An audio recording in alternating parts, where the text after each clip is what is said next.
Depois de me conservar assim por alguns momentos, sem fixar ideias, o pensamento imóvel, segui com os olhos a faixa de reflexos brancos que a lua traçava na água, até que, tendo-os elevado ao céu, a imensidade, numa atração semelhante à do abismo, fez que o corpo simulado que me sustentava perdesse o equilíbrio. Caí no solo, mas não experimentei os naturais efeitos do meu peso. A areia daquela praia sustentava-me branda, suavemente. 2. Senti nos ombros uma suavíssima pressão.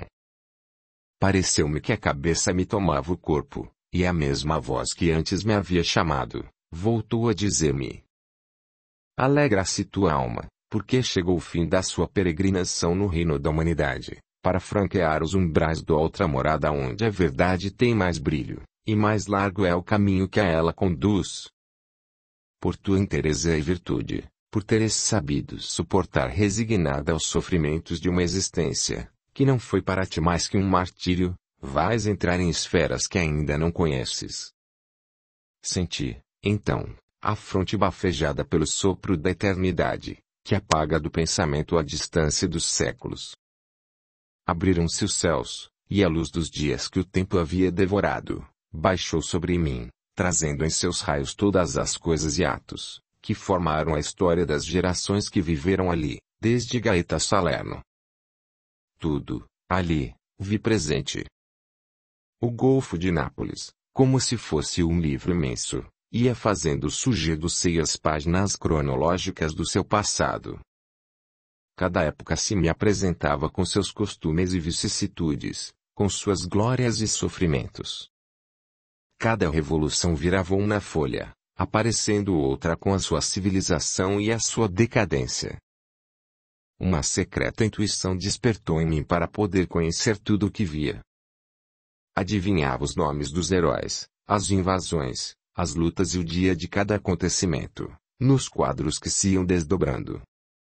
Lia naquela crônica viva, como se tudo tivesse sido registrado por mim mesma. 3. Vejamos alguns dos fatos que se reproduziram diante de mim, com toda a animação e colorido da vida. O solo de Partênope, onde o paganismo encontrou a sua deusa de loucura, agitou-se elaborando seu assento com a lava de 1000 vulcões. Sobre os escombros de seus furores, a natureza prodigalizou belezas, e, no meio da cinza quente das erupções do seu bojo, arrojou à terra os mais fecundos germens da sua riqueza. Vivo ficou, somente, o cimo do Vesúvio, para que de século em século a criação por ali exale a calcinada escória do seu titânico trabalho. Veio o homem buscando, sob esse céu sempre sereno, as voluptuosidades do paraíso e as brisas do mar mais belo do mundo. Ali, vim encontrar, nos próprios flancos do monstro, os deliciosos pâmpanos, as flores de sorrento e as laranjas de ouro de Chia. Ali, veio uma multidão dessa massa flutuante de povos, que buscavam terras para os filhos, e a Grécia, que criou a mais exata forma da vida, ali, deixou vestígios da sua grandeza.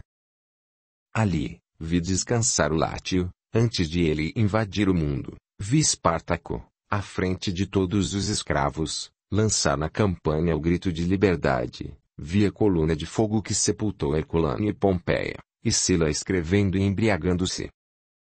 Passou a sombra de Tibério por Capreia, e a de Alarico com as riquezas do saque de Roma. Vi a figura do Vandelo Genserico, chamado pela vingança de Eudóxia, a do Ariano Teodorico com a magistratura de Casiodoro, governando e embelezando com arte a cidade já tão bela, por natureza. Vi Belisário entrar por um aqueduto e derrotar os godos e os judeus, e depois Totila restabelecer o reino dos ostrogodos. Vi Roma a invasão de francos e germanos dizimar-se por seus excessos nas delícias daquele Eliseu. João III, conferenciando com o general Narcés, alma viril em corpo enfermo. Os lombardos, sectários do bárbaro culto de Odin, bebendo pelos crânios de seus inimigos. Vi o bispo Etim, duque de Nápoles, as valentes legiões de África, querendo estender, até ali, o império do crescente, os normandos e as eternas lutas de guelfos e gibelinos. Presenciei a vitória de Carlos de Anjou, e Roger de Laurier vencer, naquela baía, o príncipe de Salerno. Vi o turbulento reinado de Joana, as guerras de sucessão, e Sforza, promovendo a insurreição, do fundo do seu cárcere. Vi Fernando II, vítima de uma traição, refugiar-se em Echea, a cidade sublevada, e Carlos VIII triunfante. Vi Gonçalo de Cordova e as naves de André Doria, o governo dos vice-reis, e Guise, surpreendendo Castelmare. Vi a sombra de Virgílio sair do sepulcro para viver na memória dos homens, ouvi as queixas de Tasso, e presenciei a proclamação de Petrarca. Que mais? Vi, sempre, o cavalo desenfreado de Partênope, símbolo da liberdade, sujeito pela mão de outros povos. 4. Quanto mais recentes eram os acontecimentos, ali reproduzidos, mais fraca era a claridade dos dias em que tiveram lugar, de maneira que, o movimento, a agitação e os incêndios da insurreição capitaneada por Massaniello, e iniciada 14 anos antes, quase se sumiam na sombra. À noite, a lua, o mar, Nápoles e seus arredores, retomaram o estado real. Continuava a mesma animação das barcas, e o mesmo canto dos pescadores. Desapareceu, da minha inteligência, aquela lucidez, e, da minha razão, aquela centelha divina. Fiquei como dantes, submergida nos limites da vida humana, e o cansaço fez-me adormecer. É que, em poucos momentos, 100 séculos tinham passado diante de meus olhos. 5. Quando já me parecia que o sono me ofereceria descanso, a mesma voz, sempre dulcíssima, chamou-me a atenção, dizendo: Vamos. Será tanta tua ilusão, que acredites estar fatigada e que vais adormecer. Levanta-te e move-te, pergunta, indaga e busca a vida. A alma não recupera forças na quietação. Dormir é muito útil para a vida material. Obedecendo àquele ser amado, levantei-me e senti, outra vez, em meus ombros, a mesma suavíssima pressão. Que desejas?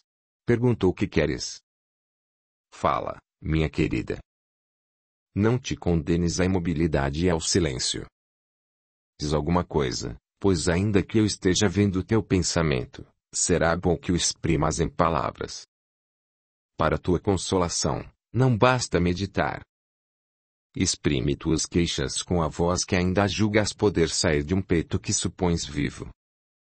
Ah, respondi-lhe, com a voz velada pelo pudor com que a alma confessa certas ideias ocultas, mas não vejo Rafael. Vi tudo, traço pobre anjo.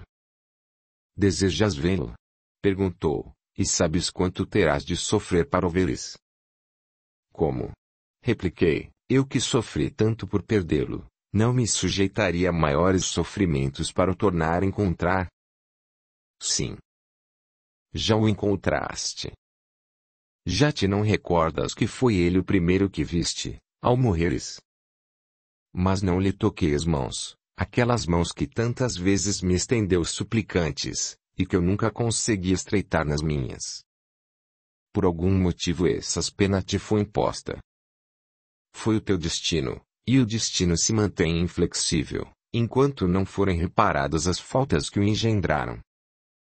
Somos nós mesmos os árbitros da nossa sorte, e tu, somente, escolheste essa privação que tanto te mortifica a alma e te fará sofrer, enquanto te perseguirá a vida que acabaste de viver, e que ainda não rechaçaste inteiramente para longe de ti.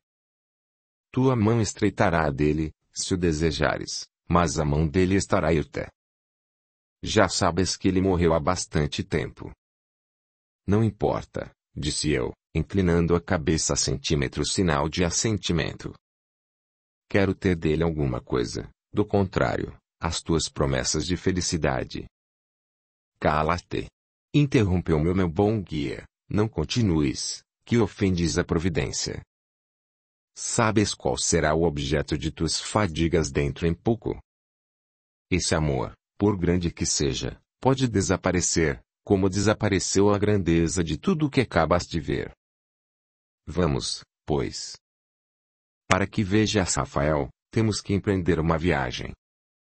Caminharemos sobre o mar. 6. Sem que tivesse tido tempo de responder, senti que me arrebatavam, e que a terra como que faltava sob os meus pés. Com rapidez vertiginosa fui lançada para o alto em direção ao zênite, e como que cerrei os olhos, dominada pelo medo.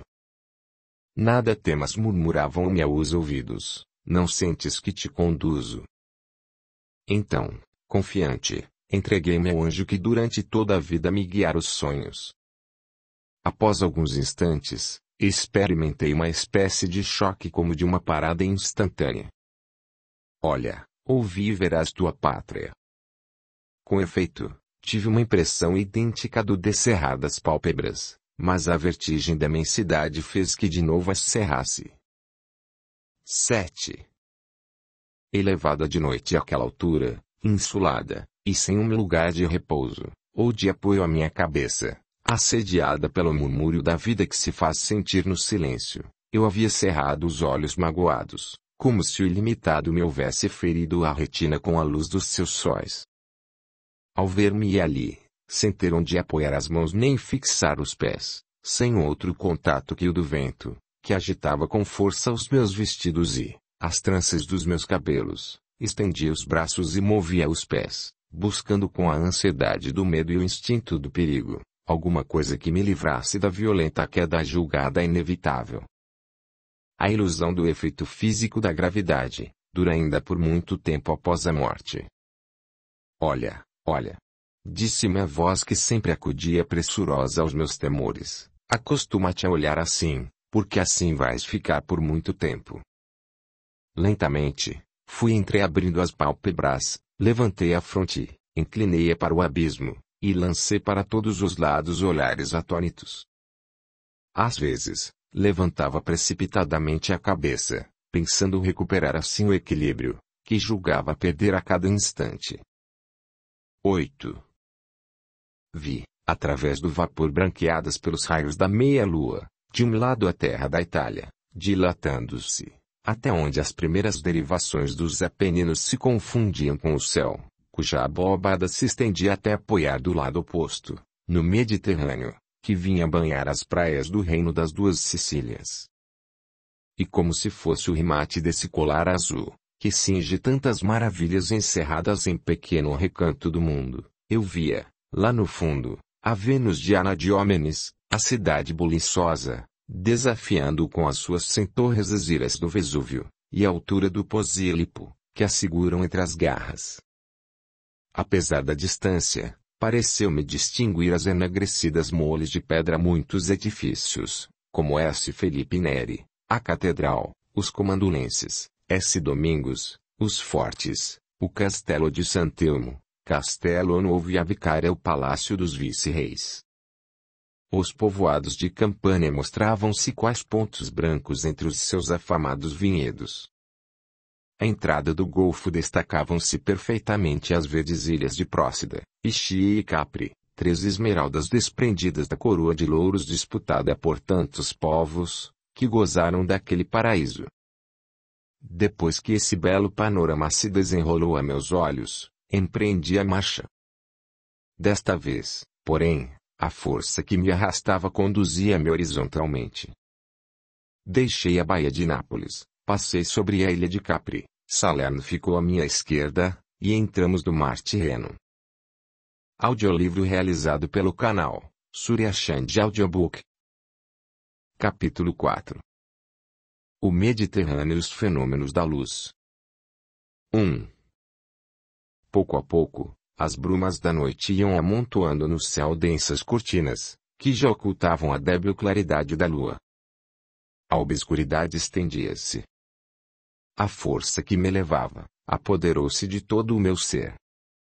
Nada do que era invisível para mim, me molestava. Ligeiramente inclinada, não sei em que apoio material, sentia-me protegida por cuidados que unicamente se podiam comparar aos de mãe solícita. Às vezes, voltava a cabeça, e a negra sombra da Itália, que se afastava, e uma que outra luz dali desprendida como exalações inflamadas do fundo de um abismo, tornavam mais tétrica a forma do mundo que passava abaixo de mim. Outras vezes descia, porque era menos vigoroso o esforço que me sustentava na atmosfera, e descia tanto que sentia a impressão do tumulto das ondas e o surdo gemido que elas exalam ao despedaçar-se. Aquele rumor parecia-me ser o silêncio que, durante o descanso, a eternidade impõe à natureza. Salpicavam meus pés as gotas d'água e espuma sacudidas pelo elemento inquieto, o ar úmido, movido pela corrente, gelava meu corpo impalpável, mas ainda acessível às mais penosas sensações da vida. 2. Depois de avançar algum tempo assim, ora subindo, ora descendo, descobri em frente uma grande massa negra. Eram as montanhas da ilha de Sardenha, por cima de cuja banda setentrional passei a grande altura. À direita, distingui o estreito conhecido pelo nome de Bonifácio, e, além, a terra da Córcega. Deixando tudo isso para trás, entrei de novo no mar.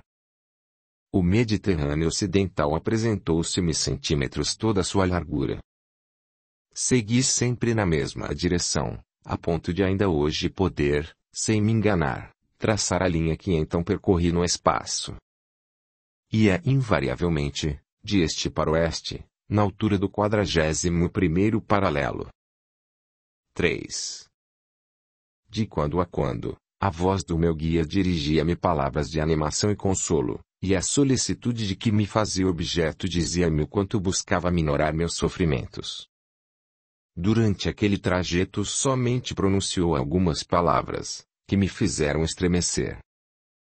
Vamos, disse, quando no horizonte se debuxava o grupo das Baleares, avanças muito na tua marcha. Além dessas ilhas não encontrarás mais terra além da que foi regada pelo sangue de Rafael. Um estremecimento de dor, e um gemido da alma foram a minha resposta. Poucos momentos depois, a antiga Minorca velozmente passava à minha esquerda. O céu ia se limpando e a lua, e uma que outra estrela apareciam entre as nuvens. Experimentei certo temor ou ansiedade, semelhante ao peso de um pressentimento funesto. Cruzei os braços, cerrei os olhos e deixei-me arrastar. Assim, transpus um longo espaço, sem querer ver coisa alguma, até que murmuraram ao meu ouvido, muito debilmente, como se temessem fazê-lo, a palavra Espanha. Olhei, e, com efeito, entre o nevoeiro em toda a extensão que a cúpula celeste parecia cobrir, dilatava-me uma linha escura. Eram as costas da Catalunha. Suspirei penosamente, como se me fatigasse aquela esperança que se ia realizar, e cobri o rosto com as mãos. Se nesse momento alguém pudesse ver-me naquela atitude cruzando os ares, acreditaria que a dor tinha tomado uma forma, e corria a ferir algum coração demasiado feliz, para o qual era preciso começar a desventura. Tal era o meu abatimento. 4. Muito mais longo me pareceu o tempo que decorreu desde que descobri a costa desejada, até que comecei a descer sobre ela, do que aquele que havia empregado a via de Nápoles até ali. O mesmo choque que experimentei ao parar sobre o país natal, advertiu-me ser chegado o termo da viagem.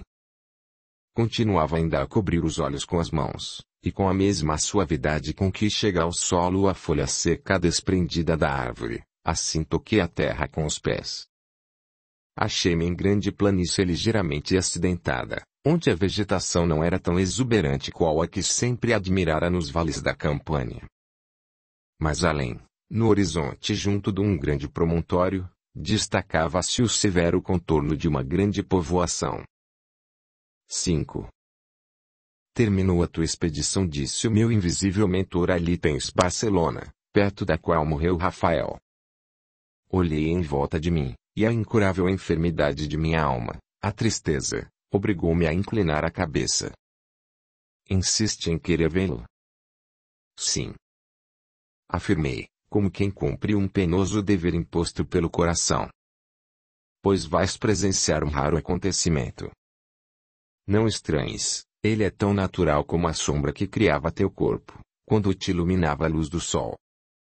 O homem ainda não chegou a conhecer as extraordinárias propriedades da luz, a qual conserva viva, latente em seus raios, a imagem das coisas e objetos que ela fere. Ignora que não há obscuridade, e que a noite só existe para os seus olhos, assim como também ignora que o som se reproduz eternamente no espaço.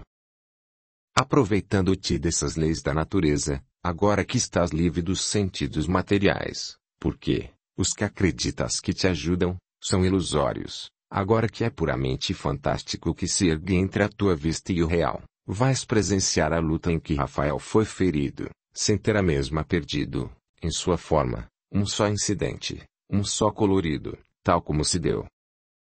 Vem. Vem, disse, a vida vai retroceder 9 anos. Senti que me conduziam a uma pequena colina, a 50 passos dali, e que dominava aqueles arredores. 6. Apenas cheguei ao cimo, observei que a lua, que já havia avançado bastante em sua carreira, tinha desaparecido completamente. O céu mostrava-se densamente encoberto, e a treva escondia já os objetos mais próximos. Vi surgir na planura uma ou outra luz, aparecendo também algumas na cidade, e pareceu-me perceber esse rumor surdo que se eleva do seio dos ajuntamentos numerosos, mesmo que se conservem em silêncio. Ouvi o grito das sentinelas, o eco de algumas vozes e o tinir metálico das armas. Todo o ruído confuso de um acampamento chamava minha atenção. Olha, disseram meu ouvido, aí perto está uma grande guarda avançada das tropas do rei Felipe IV, que bloqueiam Barcelona, onde reina Margarite, porque a influência da França domina dentro de seus muros. Lá está Lamotte-Houdancourt, que, à frente dos franceses, tenta romper as linhas do Marquês de Mortara, para entrar na cidade e protegê-la. Se a noite fosse mais clara, verias como, aproveitando-se da obscuridade, ele se propõe neste momento a realizar seus propósitos. E verás como consegue. Calou-se a voz, fez-se um longo intervalo de silêncio. 7. Ouvi, então, à minha esquerda, e a grande distância, gritos e o estrondo de armas de fogo. Comecei a ouvir vozes. A ver sombras que se moviam em completa confusão. O grito. As armas. Encheu os ares. Vi abalar-se uma escura massa para o sítio onde haviam soado os primeiros tiros, e onde continuavam sem interrupção. Depois, vi caminhar à minha frente outra massa, que produzia obscuridade ainda maior. Senti o relinchar de muitos cavalos, o choque de suas ferraduras, e o estrépito das armas brancas. Observei um movimento semelhante à ondulação do mar, e que se observa quando vemos marchar um troço de cavalaria. O fogo da mosquetaria recrudescia por trás do pelotão, que avançava para o ponto aonde eu estava, e voltou-se porque outro, sem dúvida, o do inimigo, vinha sobre ele a todo o galope. Senti, então, o estrondo de um choque terrível. A confusão foi se estendendo até a cidade. 8. Rafael está ferido, disseram, e para vê-lo vais descer. Daí a instantes, passava eu por entre grupos de soldados que falavam, comentavam e permaneciam inquietos, apoiados nas suas armas. Às vezes encontrava algum cadáver, outras, algum vulto que passava. Um destes aproximou-se de 2 outros, que conversavam em voz baixa. Ouvi clara e distintamente, em castelhano, ainda que eu não o compreendesse bem, apesar de ser muito falado em Nápoles. Capitão, o meu alferes está mortalmente ferido, e chama-o. Ferido? Rafael, exclamou que devia ser o capitão, e onde está? Apareceu desmontado e moribundo, perto da colina próxima. Conduziram-no à cabana que se encontra antes da curva do caminho. Vamos, disse o capitão. E começaram a caminhar adiante de mim. Senti uma dor intensa e segui os 2 vultos, que fizeram um grande rodeio, perdendo-se atrás dos muros de um edifício. Companhias de soldados, e alguns jinetes iam e vinham com frequência. Sentia-me obrigada a entrar e temia fazê-lo. Minha garganta apertava-se, e o peito arfava com violência. Olhei, do umbral da porta. O local era grande, e vários soldadores empunhavam achotes. Alguns grupos rodeavam leitos improvisados, nos quais gemiam, e eram pensados 4 feridos. Não sei por quê, aproximei-me da direita. Um pesar imenso me fez apoiar a cabeça à parede. Vi o rosto lívido de Rafael. Era ele. O único céu concebido por mim. O ídolo dos meus sonhos. O pensamento que me acompanhava na mesma soledade. Depois de tanto chamar, era assim que vinha encontrá-lo. Ferido mortalmente, L. Que fecundara a vida do meu coração. No momento em que entrei, falava com dificuldade, cada palavra levava alguma coisa do que lhe restava de vida. É inútil. Capitão. Vou morrer. Satisfareis. Religiosamente. O único desejo que me resta. Dizei-me, Rafael, respondeu o capitão, segurando-lhe tristemente uma das mãos. Por pouco que se siga. Saindo de Nápoles. A estrada de Portici. À esquerda uma casinha. A primeira que se encontra. Do grupo que ali existe.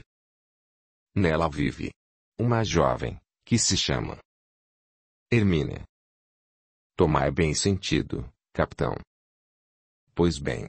Fazei que a ela chegue a notícia da minha morte. Para que o saiba. O anjo que eu julgava está no céu. E ainda está esperando por mim. Que lhe rogo que viva. Que viva por amor de Rafael. Fez esforços para dizer mais, mas não pôde. Adiantei-me anelante, hirta, sem perder uma só palavra daquele adeus, que, havia 9 anos, ressoava em minha alma. Reinou, por momentos, absoluto silêncio entre aqueles que o rodeavam. De repente, Rafael faz um esforço, tenta erguer-se e cai, exalando o último suspiro. Um nome senti que saía de seus lábios. O nome do ser a quem mandava o seu último pensamento. Sim. O meu. Não pude mais. Venci a força que me não havia deixado aproximar dele. Agarrei-lhe as mãos, beijei-lhe a fronte e pela primeira vez pude, com o meu rosto, tocar-lhe os lábios e, com as minhas mãos, o coração. Ah, mas que situação! Será preciso enumerar uma por uma as minhas lágrimas, uma por uma as pulsações da minha dor? Não.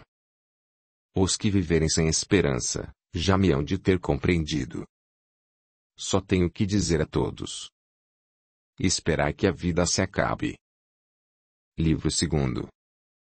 Ditado de Estrela. Capítulo 1. Fala como Jó, um espírito rebelde. 1. Vou abrir o livro da minha história, nas suas páginas mais sombrias. Passarei por sobre a terra inculta por meu abandono, sentindo-me ferida pelos abrolhos, que o meu extravio semeou. Entrarei no templo dos meus erros, e na noite da minha existência. Sofrerei a tempestade de minhas paixões, perante mim mesma, serei acusada, e, juntamente, o juiz. Pensando no meu passado, e recolhida no fundo da minha consciência, obrigo-me a fazer esse julgamento, sem pedir mais que a bondade dos que queiram escutar-me. Ó, dever! Eu quero viver sob a tua lei soberana, e és tu quem me traz aqui. Não quero ser de novo uma dessas tantas almas que, fugindo à tua severidade, caminham sem rumo fixo, isoladas, tristes e enfermas, perseguidas pelo eco suplicante da tua voz, que as está sempre chamando. Não. Quero ser incorruptível como tu, e portanto, forte como a razão, invencível como a justiça. A tua exigência para comigo talvez seja penosa, violenta, rude, mas é a paz, a dignidade e a glória. Que maior poderá ser a aspiração do trabalho, da abnegação ou do sacrifício, por grandes que sejam? Se, com a narração verdadeira e imparcial que se vai seguir nestas páginas, eu conseguir consolidar a retidão de algum espírito, se puderem ser úteis, e de proveitoso ensinamento estas confidências de meu espírito aos homens, se, com elas, eu fizer que uma alma extraviada se detenha para refletir, meu pesar deixará de ser tão grande, as minhas horas de demência de algum modo se tornarão úteis. 2. Antes de penetrar no âmago de alguns acontecimentos da minha vida, que me precederam à morte, é preciso fazer conhecer a natureza de minha alma, qual o ideal que ela abrigava, que esperanças, que sentimentos e preocupações a moviam. E isso é tanto mais necessário quanto, assim ficará provado como, com os anos se a parte moral de um ser não fizer oportunamente, enquanto pode dominar os instintos, um esforço que opere salutar reação, mas se lhe radicarão no coração aquelas inclinações que no princípio podem ser filhas de um grande entusiasmo, mas acabarão por ser o germe de males inumeráveis. Já há 18 anos contava sem que por um momento houvesse meu coração sentido um só doce impulso, sem que passasse por mim a cidade encantadora da donzela, que na primavera da vida sente palpitar no seio a aspiração eterna de um amor infinito e puro. Para meus lábios abrasados de orgulho, eram insípidas as doçuras do paraíso. Um olhar apaixonado, um ato de submissão, qualquer desses sinais de idolatria com que as almas mutuamente se rendem culto e se adoram, teria sido uma afronta para meu espírito, que fabricara, para viver, o coração de um vândalo na impassibilidade de uma estátua grega. Toda minha meninice foi um pranto e um desespero sem termo, uma luta horrível com a existência. A natureza, que sempre vence, venceu em mim, apesar do antagonismo da alma com o organismo. Comecei a ser mulher, a sentir a necessidade de todos os afetos. Rendida, porém, pela força, não estava disposta a humilhar-me. A vaidade ocultou cuidadosamente meus sentimentos, quando estes lutavam para se manifestar. Esse choque, essa resistência, esse combate comigo própria, afetaram-me de tal modo que durante muito tempo, qualquer contrariedade, qualquer emoção forte, excitava o meu temperamento, e fazia-me perder os sentidos. 3. Foi nessa época de perigosa crise, que conheci Luís de Sotomayor, cujo sentimento por mim era de amor verdadeiro, mas que eu traduzia por amor próprio ofendido. Então, conheci também Rafael, que por um desses decretos do destino a que chamam fatalidade, colocou diante de meus olhos o fruto tentador do bem e do mal, a ânfora sagrada que continha o puro amor de Marieta. Seduzida pelo celestial encanto daquela paixão, que os próprios anjos invejariam, tive coragem para lhe antepor os meus desejos. Esgotei o seu delicioso conteúdo, sem temores nem remorsos, sem me deter na consideração de que ia ferir mortalmente em uma alma, secando um manancial de venturas no qual desalterava a sua sede de amor. Deixei um pobre coração na mais triste das orfandades, sem a metade necessária e indispensável de si mesmo. Aquela profanação era uma empresa digna de mim. Meu espírito se dilataria na posse de um afeto usurpado, meus violentos desejos ficariam satisfeitos, tudo isso sem detrimento do meu orgulho, lisonjeado com os desejos de uma grande vitória. Nesse ensaio de atrevimento e astúcia, meus instintos despertaram, e, depois de me erguer entre Marieta e Rafael, deixando-lhes apenas a esperança que lhes não podia arrebatar, de unirem seus destinos na eternidade, começou para mim uma nova vida. Lancei-me ao mundo em busca de um campo vasto, onde minha loucura pudesse operar. 4.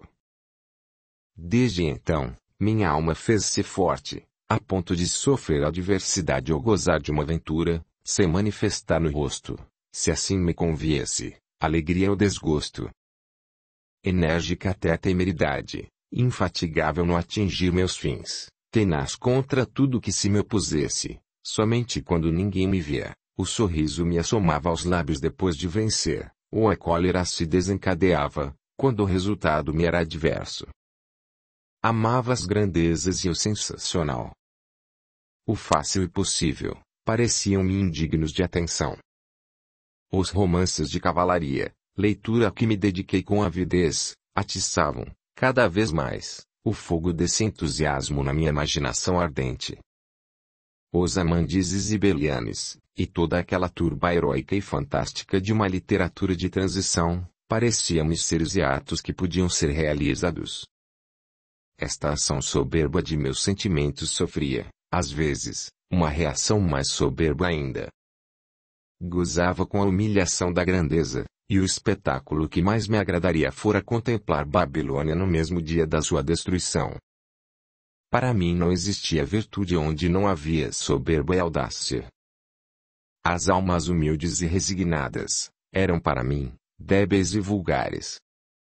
Acreditava na divindade, porém, sobrepondo-se o meu entusiasmo ao misticismo da época, essa divindade não estava nos templos, mas no fundo dos mares, na luz do sol, e no raio da tempestade. Meu sentimento religioso não encontrava esplendores senão em certas formas gentílicas. Criando meu Deus à minha semelhança, para mim foi ele maior no Sinai que no Calvário. Explicarei adiante como, mais tarde, sob a influência dos anos e dos pesares, se apagou esse idealismo, e me tornei tão apaixonadamente devota, quanto antes havia sido despreocupada. Meu espírito asfixiava-se na vida e via-se reduzido a mover-se em elementos que lhe não facilitavam as expansões. A condição do sexo constrangia-me a ponto de tornar impraticável o caminho que queria seguir. Ter nascido mulher, era para mim imensa desgraça. Invejava a liberdade do homem, e teria dado minha nobreza e fortuna pela sorte incerta e a vida aventurosa do soldado mais plebeu. As inclinações dos rapazes por outras mulheres eram motivo para incitar meu louco desejo de lutar. Punha em jogo todas as astúcias e seduções de que podia dispor, para atrair o interesse de um coração e entregá-lo, depois, ao desprezo daquela quem o havia roubado. Oh, quantas lágrimas fiz, assim, derramar! Com os desenganos que provocava feri profundamente algumas almas. E essa minha conduta foi a causa de vários lances sérios de triste e até sangrento desenlace. E não via que ia criando em volta de mim o insulamento e o vácuo. Como não acreditava que existisse alguém com merecimento bastante para ser digno dos meus afetos, procurava desterrar do coração toda a simpatia formal e legítima, mas, entregá-lo-ia ao último dos meus criados, se para ganhá-lo, ele antes tivesse conquistado um reino. Tal era o vão ideal dos meus anelos. Quantas vezes invejava o destino de Helena, provocando a destruição de Troia. 5. Deverei demorar-me a narrar todas as minhas loucuras. Para quê? Evitemos o mais possível qualquer sombra inútil no quadro que apresentamos. Nada mais de mim se deve exigir, além do que preste a principal personagem desta história a parte da minha, que formará o fundo escuro da sua. Não conhecia Marieta.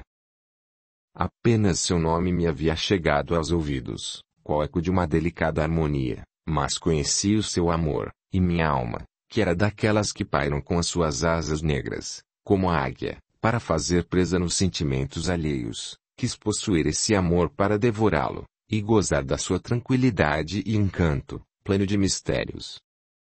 Um espírito enfermo e de sagaz entendimento, apresenta contrastes difíceis de explicar. Eu chegara a compreender o que valia Marieta, pelo que Rafael me havia dito dela, e quanto mais conhecia o seu valor, mais a admirava, e quanto mais a admirava, mais a aborrecia. Meu ódio procurava ali pontos vulneráveis, nos quais pudesse cevar meu desprezo. No delírio, porém, do ciúme, via mais encantadora, melhor e mais amada que nunca. Então, imaginava tê-la perto de mim, e com mão convulsa partir num golpe seguro o seu coração. Este inferno ardeu no meu peito 3 anos, desde que Rafael me fugiu, até a notícia da sua morte. 3 anos, durante os quais lhe fiz seguir os passos, na prisão e no exército. Ele o sabia, mas conservava a ideia de voltar breve.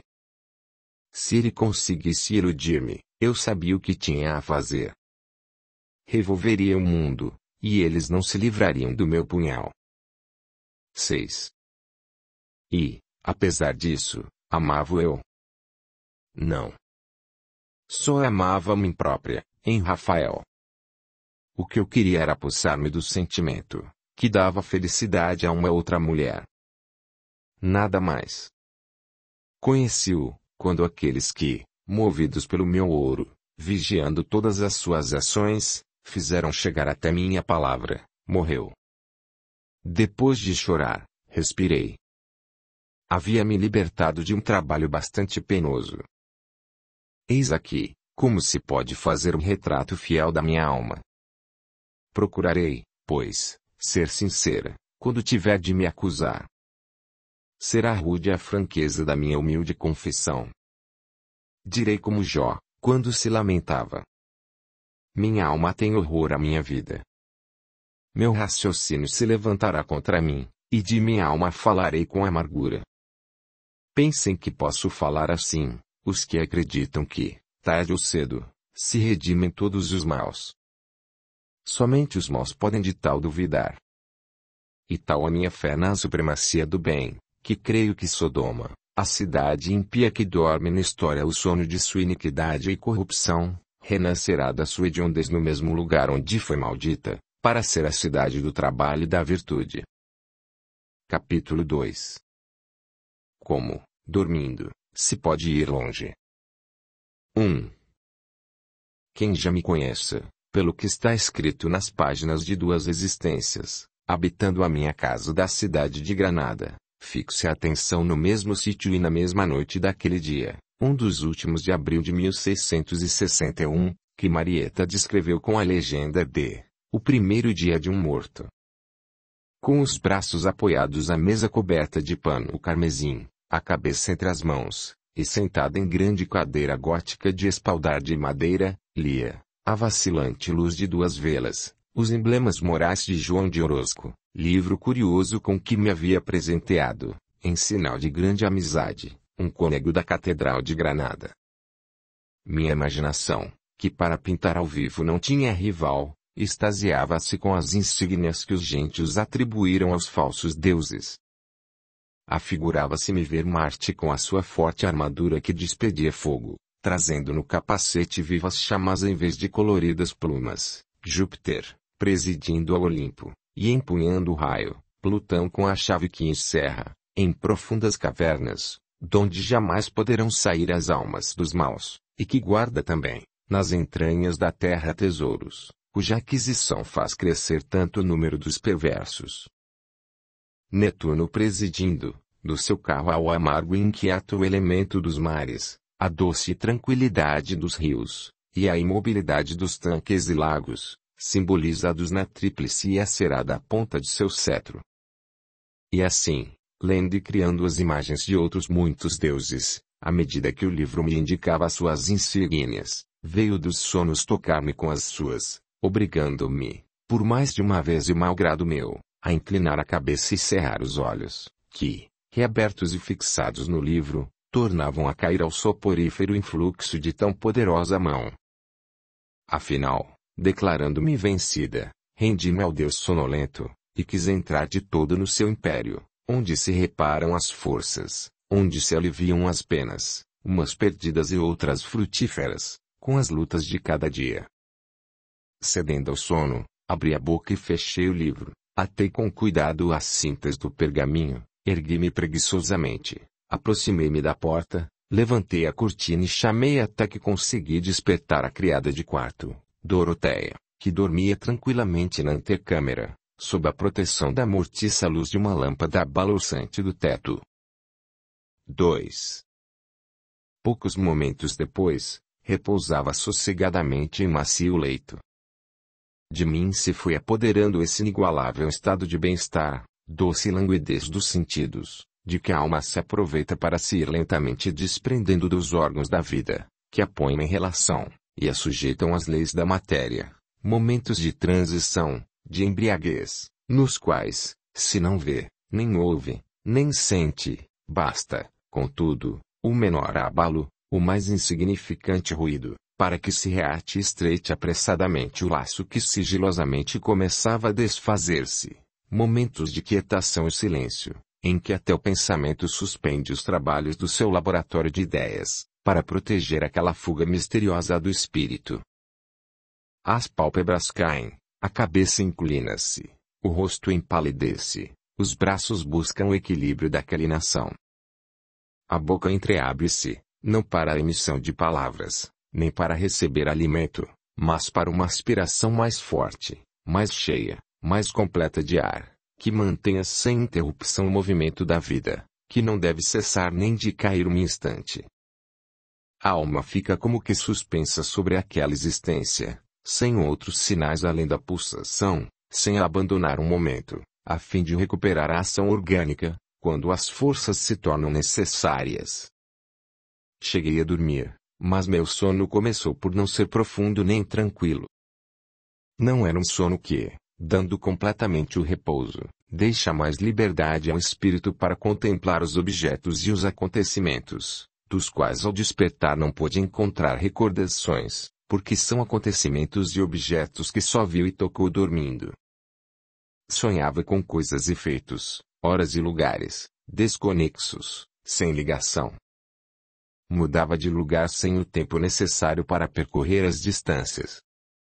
A luz era incerta, tão depressa o dia se transformava em noite, como a noite em dia. E vinha, de uma cena a outra, ora aturdida por um grito, ora amedrontada pelo silêncio. Meu sonho era modificado pelo sofrimento orgânico, pela opressão do coração e pela preocupação da morte. Sonho sem cor, sem formas e de ação inverossímil por falta de unidade, mista confuso de fatos verdadeiros e outros inconcebíveis e monstruosos. Já a noite ia adiantada, vinha próximo o novo dia, e num daqueles momentos de angústia que tanto me atormentavam, senti-me repentinamente acometida de um medo, de um terror incompreensível, cuja causa eu mesma não sabia explicar. Achava-me no meio de um campo, era noite, e corria sem saber por quê, fugindo de um perigo desconhecido. Detive-me um instante para tomar alento. A lua crescente, cor de sangue, brilhava no firmamento, prestando a todos os objetos essa tintura sinistra do resplendor de um incêndio a altas horas da noite. Uma que outra estrela, cujas cintilações eram também vermelhas, brilhavam num outro ponto do céu. Senti passos, que, cada vez, se aproximavam mais. Não me equivocara, não era vão o meu temor. Lancei-me a correr, sem destino, à procura de alguma sombra que me ocultasse. 3. Caminhei sempre fugindo, sem me atrever a voltar o rosto, receosa de que mão invisível, apoiando-se no meu ombro, me detivesse os passos. E caminhava, fugindo, impelida por uma vontade superior à minha, ao meu lado, com rapidez vertiginosa e em sentido contrário, árvores e edifícios, povos e montanhas, iam passando. O rumor daqueles passos que sempre me seguiam, confundia-se, por vezes, com o tanger longínquo e lúgubre de algum sino, com o prolongado uivo de algum cão, com o murmúrio constante de alguma corrente e com o triste sibilar do vento entre as ramagens.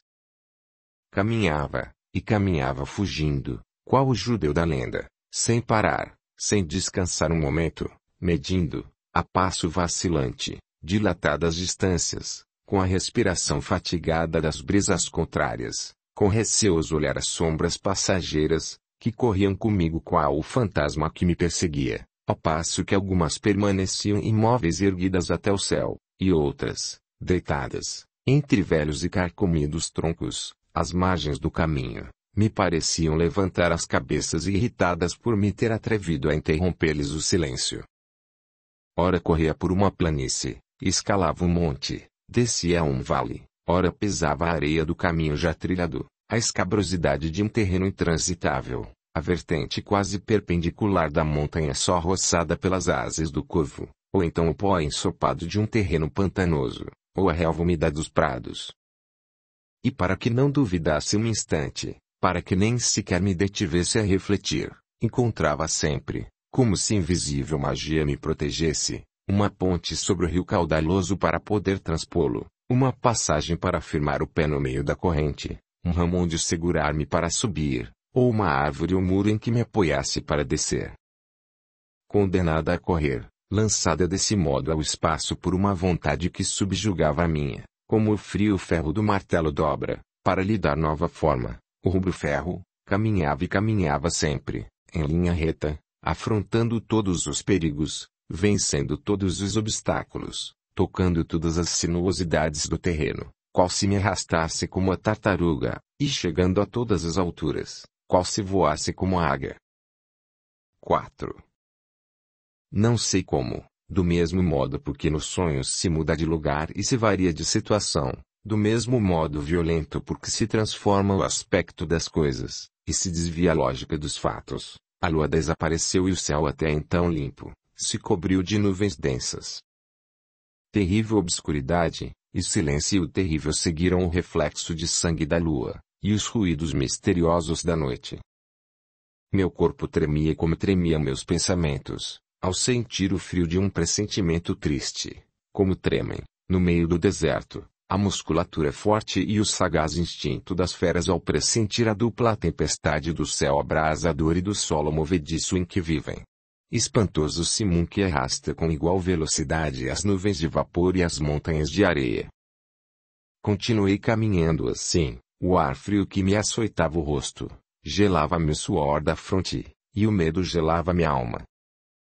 Sentia, ainda bem pronunciados, aqueles passos que impeliam os meus, com a precisão da mecânica desconhecida, que imprime um movimento orgânico mesmo quando se lhe opõe à vontade do repouso. Caminhava de cabeça inclinada, olhos cerrados, e, de repente, na obscuridade e no silêncio, ouvi um estrondo, à distância, entre as sombras, que me arrancou do peito um ai profundo e prolongado. Seguiram-se fortes pulsações do coração, e senti nas faces uma impressão mais gelada que a do vento, o frio de uma palidez mortal. Levantei a fronte, abri os olhos buscando a causa daquele inesperado rumor, e vi que as névoas se rasgavam ao vivo e rápido cintilar de milhares de mosquetes, indistintamente. Continuei caminhando apesar do medo e do frio, sentidos sempre cada vez mais próximos àqueles passos que seguiam os meus, como a nuvem segue outra nuvem, impelindo-os como a onda impele outra onda. Depois de repetidas detonações, que me foram afastando, e, afinal, se extinguiram ao longe, como últimos roncos de trovão, reinou o imponente silêncio das noites, mais imponente ainda, quando sucedes aos grandes abalos da natureza. Depressa, porém, começaram a chegar, trazidos pelo vento, esses murmúrios que resultam de muitas vozes humanas, essas queixas que se exalam do ponto onde reinam a dor e o espanto, e esses ruídos metálicos que indicam o movimento de gente armada. Senti, então, mais próximo que nunca, o rumor dos passos do fantasma que me seguia. Continuei a correr, sem ousar voltar o rosto. Receava que mão invisível, apoiando-se no meu ombro, me detivesse os passos. Começaram a passar ao meu lado longas filas de figuras humanas, e a desfilar à minha frente massas ou pelotões de homens a pé e a cavalo, ora com a sincronia de um passo uniforme, ora com a irregularidade e o desalento de uma fuga ou surpresa. Impelida, qual o cadáver arrojado à praia pelo mar, encaminhei meus passos para uma construção de teto baixo, sem outra abertura além de pequena porta, que dava acesso ao interior. 5. Ali, por entre sombras impenetráveis, sem saber onde estava nem como ali havia chegado, julguei-me por um momento seguro e livre da perseguição que sofria, e me assediava como um remorso. Ouvi vozes, chegou até mim o clarão de alguns achotes, que por fim iluminaram aquele sítio. Entraram grupos de soldados conduzindo alguns feridos, que foram colocando da melhor forma. A fatigada respiração de um deles, o último, que foi colocado perto do lugar em que eu estava, parecia-me sair do meu próprio peito, como um gemido fúnebre e prolongado, partido do íntimo da minha consciência. Rodeado por seus companheiros de armas, eu não o via, mas pareceu-me que conhecia aquela respiração, que já tinha ouvido aquelas queixas, que aquele sofrimento era de alguém que me tocava de perto, e me pertencia. Aproximei-me e olhei, aproveitando um momento em que o grupo se afastou para dar passagem a dois homens, que acabavam de chegar. Cheio de terror e espanto, tapei os olhos com as mãos. Acabava de ver Rafael com o peito ensanguentado, o rosto lívido nas ânsias da morte. Busquei, estonteada, a porta para fugir, mas nesse instante apareceram duas figuras, duas mulheres que me detiveram. Uma delas de semblante angelical, em que se estampava a dor, olhar que parecia perder-se no infinito de melancolia, e os cabelos louros caídos em desordem pelos ombros, dos quais lhe desciam até os pés, com o mesmo abandono, os panos do seu vestido negro, apoiava-se, como se não tivesse consciência de que era conduzida, ao braço nu da outra, que parecia protegê-la. O rosto desta era formoso, mas acentuado e varonil. Ela permanecia impassível, quando a sua protegida desfalecia. Sua estatura elevada sobressaía ainda pela altivez da cabeça. Trajava uma túnica branca, agaloada de ouro, sobre um vestido também branco, com cinto de metal. Era uma dessas figuras, uma dessas mulheres cujo tipo Roma tem dado à estatuária para simbolizar a grandeza de uma ideia ou a severidade de uma virtude. Quando, poucos momentos depois, ouvi algumas palavras de Rafael, e vi a jovem de cabelos louros desprender-se dos braços que a sustentavam, e lançar-se sobre o que já era um cadáver, senti um choque espantoso no peito, e os ciúmes adormecidos nele despertaram com todo o seu antigo furor. Num momento, compreendi tudo, e quis também lançar-me sobre Rafael, mas a mulher de aspecto severo, voltando-se para mim com o rosto irado, e estendendo o braço para deter-me, bradou: para trás. Ainda depois da morte não deixas repousar tuas vítimas. Tentas, ainda, interpor-te às suas sombras? Recuei, cheia de terror, subjugada por aquela energia, e, não podendo suportar a indignação do seu olhar, dei um grito de raiva e desespero e despertei, no leito. Era já dia. Tudo tinha sido um sonho. Curta, comente, compartilhe, e se inscreva no canal. Levemos o livre espírita cada vez mais longe. Capítulo 3. Almas entre fumo e cinzas. 1. Deixemos decorrer 11 anos que devem passar ocultos no silêncio do esquecimento. Toda a história tem abismos no seu desenvolvimento, sobre os quais o narrador passa sem se deter e segue, ora por ser a crônica muda, infiel ou obscura, ora porque a descida a certas profundezas do coração humano produz vertigens, que incitam as almas ao suicídio. Deixemos decorrer 11 anos, como quem deixa em branco o espaço para um parênteses, mal dissimulado pudor, que deixa transparecer o que parece ocultar-se. 11 anos, que mediaram, da noite daquele dia dos últimos de abril de 1661, a outro também dos últimos do mês de maio de 1672. Assim como a fábula é o sonho dos séculos, o sonho é a fábula de um dia, passaremos, sem parar, do sonho de uma noite aos sucessos de um dia, 11 anos depois, e desprezando a obscuridade dos tempos, passaremos, como um historiador, da confusão da fábula aos acontecimentos claros e comprovados da história. 2. Era o dia em que a igreja celebrava a festa do glorioso rei Dom Fernando, o Santo. Já havia muito que as ruas e praças da cidade de Granada não se viam transitadas por tanta gente, nem multidão de paróquias tão concorridas de fiéis, nem as suas casas e palácios tão cheios de hóspedes. Por todos os âmbitos da antiga corte islâmica, tudo era ruído e movimento, tudo agitação e pressa.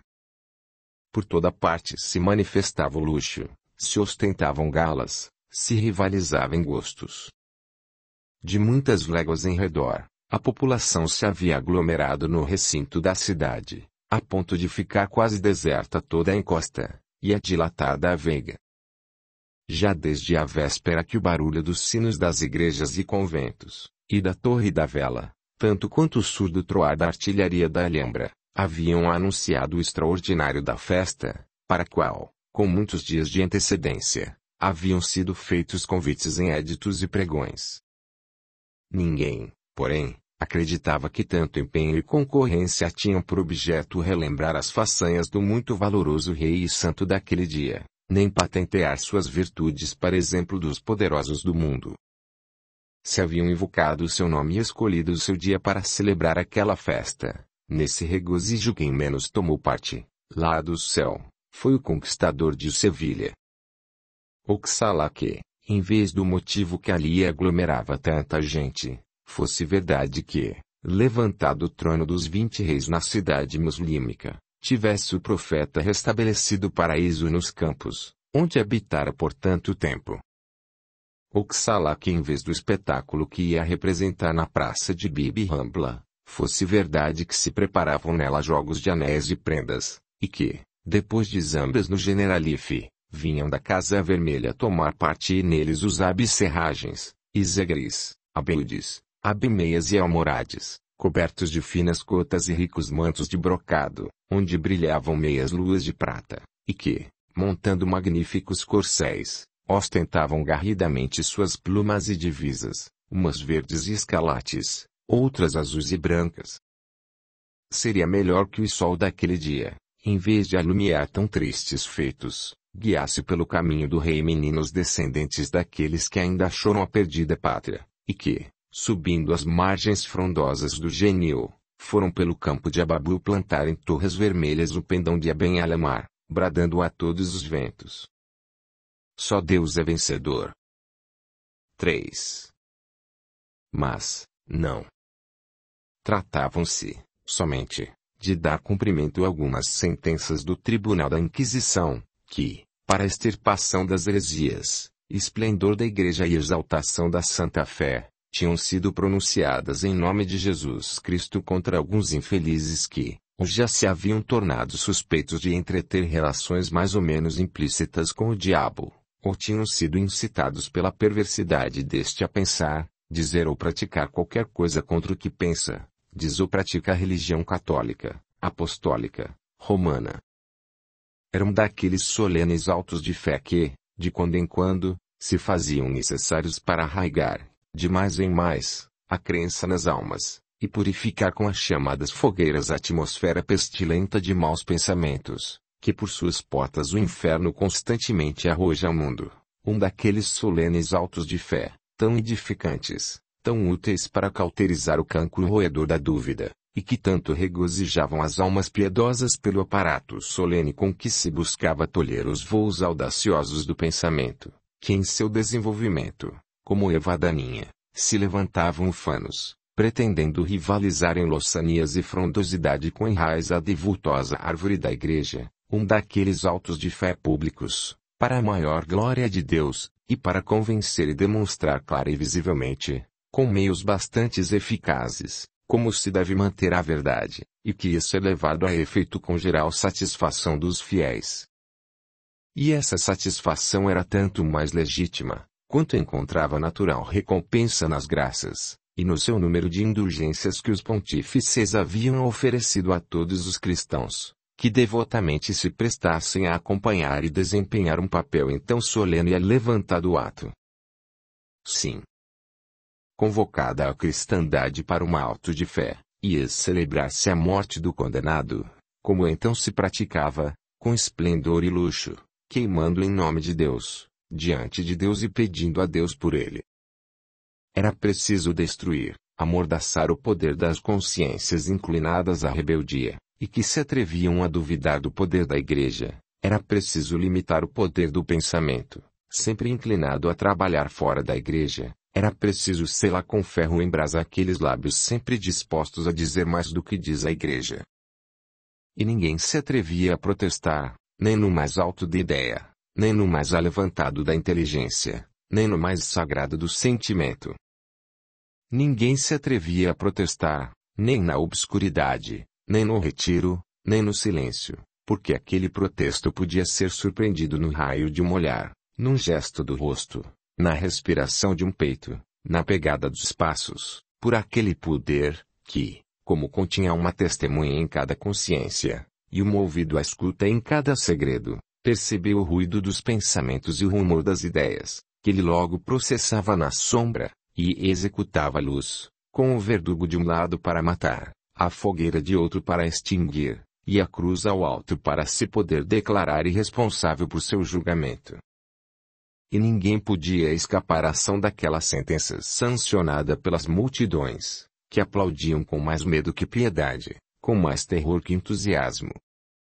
Ninguém podia escapar, nem mesmo o fugitivo, porque o fogo devorava a sua imagem, porque o executor feria a sua estátua, e a maldição corria mais que ele, alcançava-o na fuga, e penetrava-lhe o corpo com o pão, mesmo quando lhe levasse à boca a mão da caridade, infeccionava-lhe o sangue e mordia-lhe as entranhas.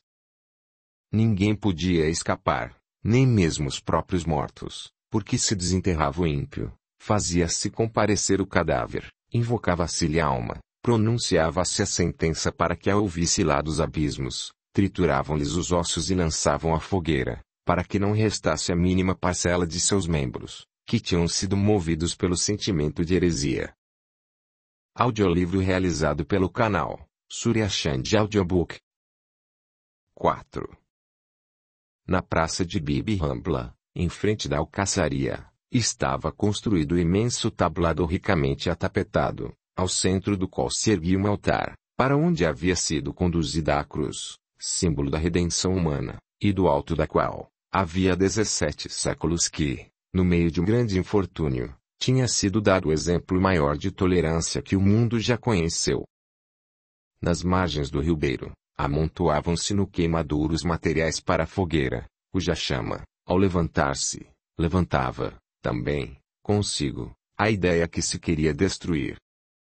Se o fogo se propaga sem que se gaste a pequena faísca que o alimentou, se a luz se vai reproduzindo sempre, ainda que se apague a centelha que lhe deu origem, as ideias são fogo e luz, que do mesmo modo se multiplicam e estendem, mesmo quando se reduz a pó a fronte na qual brilhavam pela primeira vez.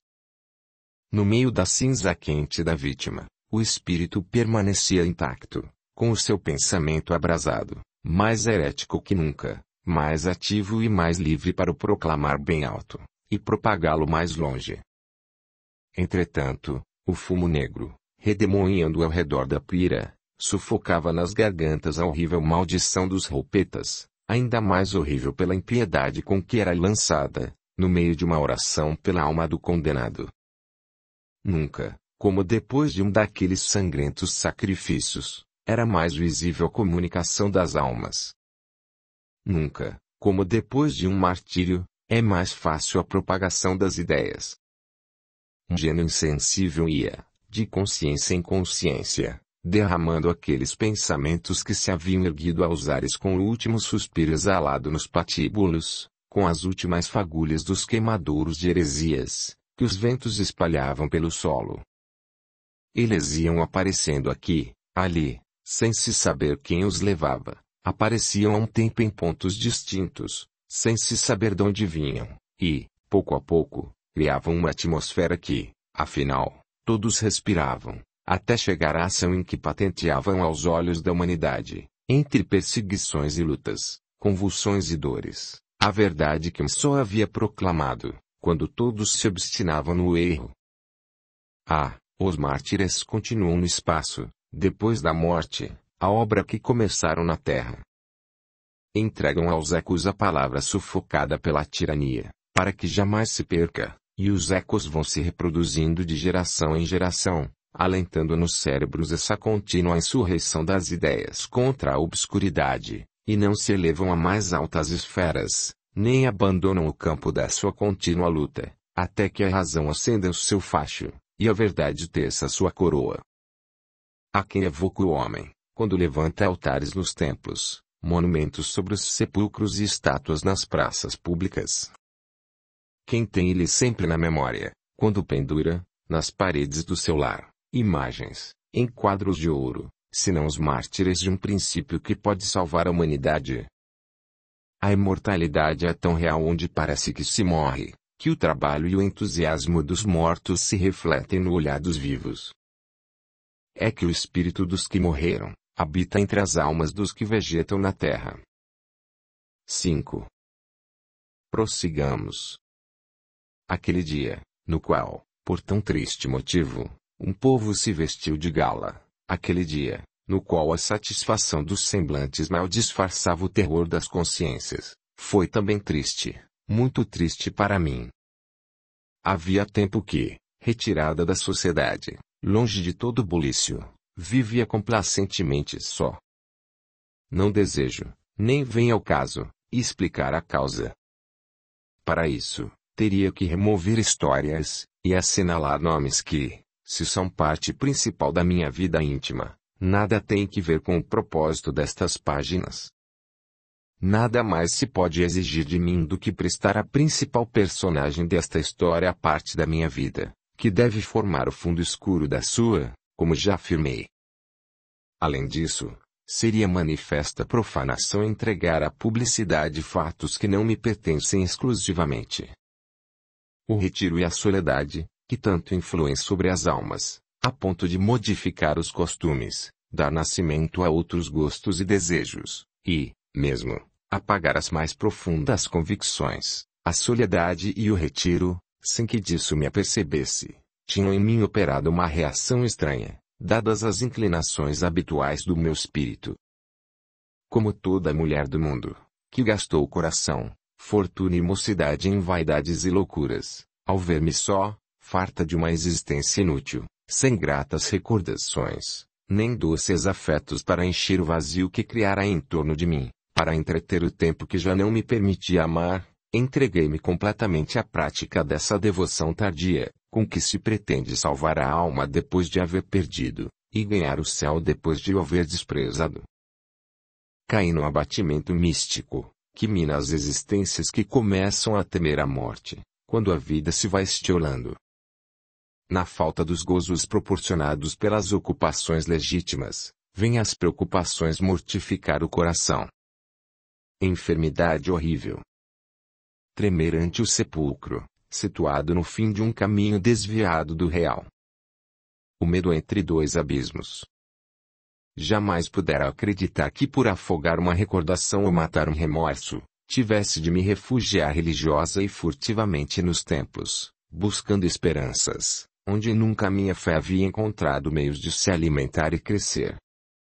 Como, porém, é tão frequente essa evolução das almas nessa sociedade, onde não resplandece a sabedoria, onde toda a vida só se move dentro do poderoso organismo de uma religião que, depois de se apoderar de todos os corações com a sua moral subida, se apoderar das consciências com as suas ameaças, das vontades com as suas promessas, dos mortos assinalando-lhes o percurso das ideias desde o eu até Deus, e dos sentimentos desde o êxtase de um lirismo infinito até os horrores de uma dor espantosa e eterna, que, depois de se apoderar de todas as ações humanas, se apoderar das artes, das cidades, das vilas, do despovoado, dos segredos, das riquezas, e até do espaço, tocando as nuvens com a cruz de suas torres, como é tão frequente e tão natural essa transfiguração das almas, principalmente naquele século, em que a religião as envolvia em círculos de ferro, em círculos de fogo, em círculos de maldições,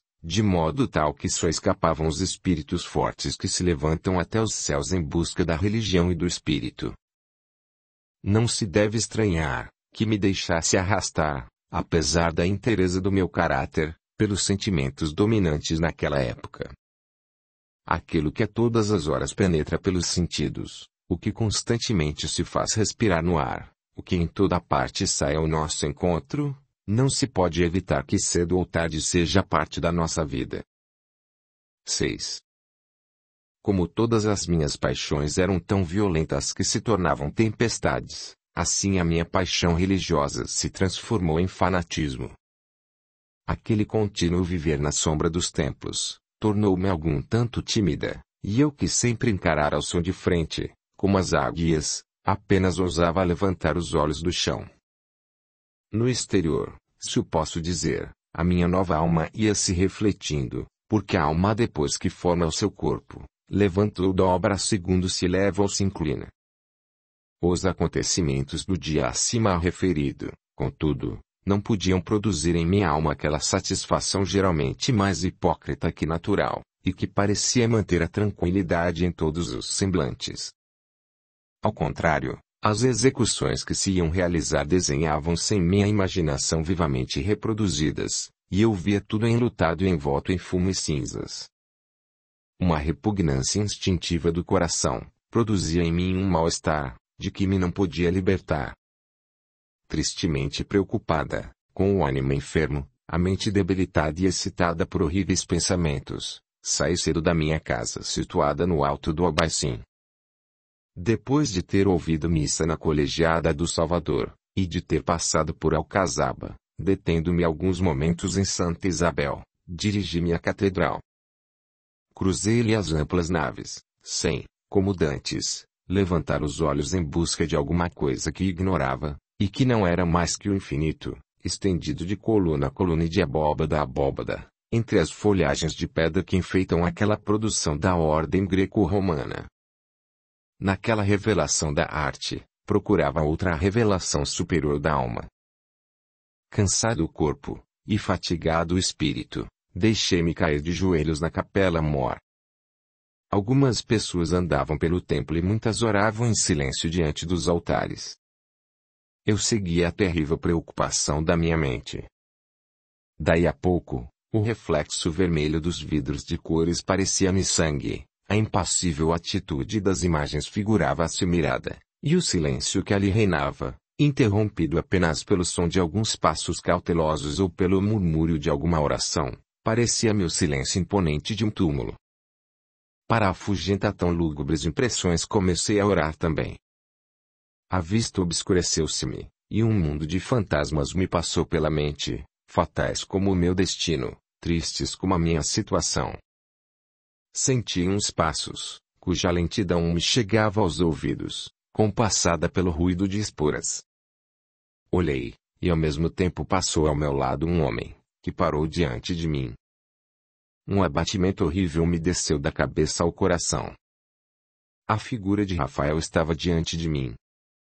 Seu olhar, sua atitude, aquele sorriso terno dos seus lábios, ainda mesmo no meio das maiores amarguras, comunicavam a meus olhos a recordação dolorosa da minha consciência.